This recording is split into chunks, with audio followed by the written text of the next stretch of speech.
Holier Than Thou is something we do the last little bit of a Friday morning where we discuss all the people that have refused to engage with us in a journalistic or media sense about what they've been up to and just have a fair chat. But they don't. They run away. Yeah. And Now, I've got to say, really, that the great one this week was this guy, Paul Thistle. Oh, yes. Tell people the story of Paul Thistle. Well, Paul Thistle, that's a good one. He emailed us late on one of the evenings this week and suggested he was desperately keen to come on the platform and discuss... gagging for it, I think would be the term I used. He was gagging for it. He couldn't wait to come on and talk to you about the New Zealand's first bathroom bill.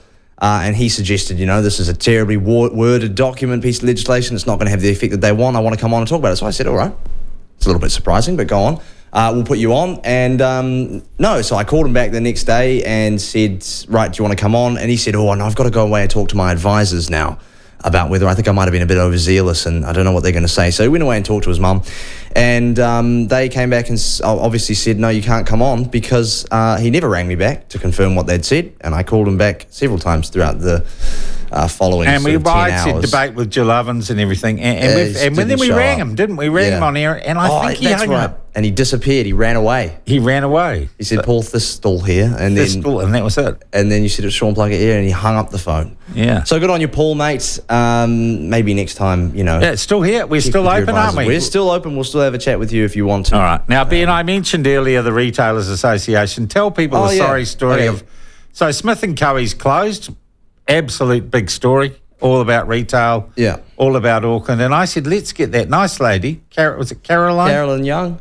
On from Retail New Zealand. What happened when you rang Carolyn? This is a classic Holier Than Thou, actually. This really is. Retail New Zealand, a industry representative body with thousands of members in the retail industry. It was a significant story, probably the most significant story in the retail industry we've had in a while. So I called her up and said, would you, come on the program and talk about the closure of Smith & Co.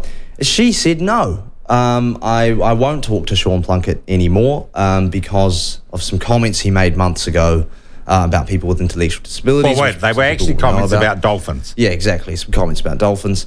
And she said that some of her members had complained, 4 of her members have complained, they've got 5,000, and therefore she wouldn't be coming on to discuss. And that's classic cancel culture. So we said, that's fine if you are a industry representative who decides that they don't want to represent their members because of some comments about dolphins made, months ago that have since been apologised for, then we publicise that on the show. And you heard me ring her back because I was a little bit, let's be honest, I was pissed off. I don't like cancel culture.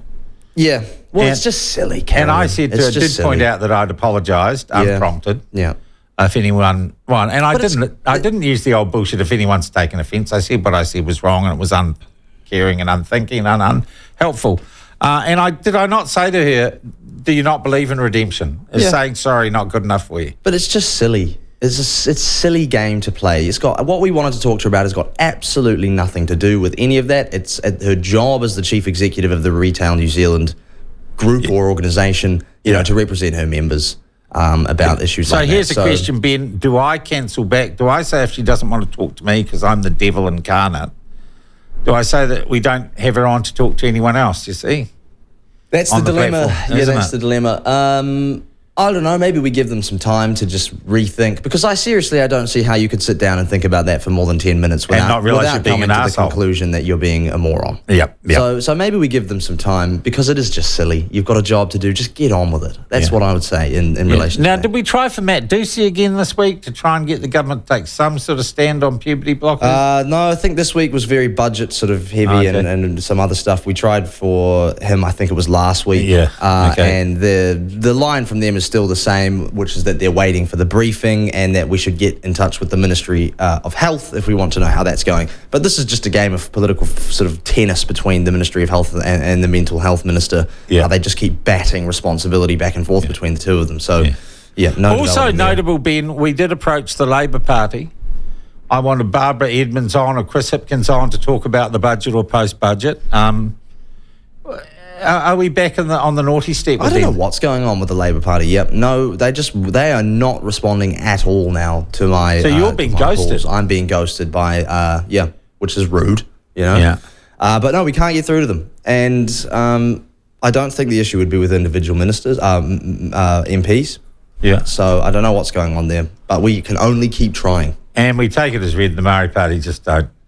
Yeah, they won't engage. Another person you could add to this list would be the Māori Party and Kiri Tamahiri Waititi. Yeah, who's the head of communications, which is rather ironic. Whose phone number is all over their press releases. So she's obviously on the payroll and on the gravy train. And look, if you're that desperate for attention to threaten to mount an insurrection on TikTok for views, I would expect you to answer the phone when people come to you for an interview and at least talk about why it is that you're doing that and be open. But no, nothing from them. Can I say as well quickly to Vice-Chancellor Nick Smith from Victoria University, you are not a martyr for free speech, mate.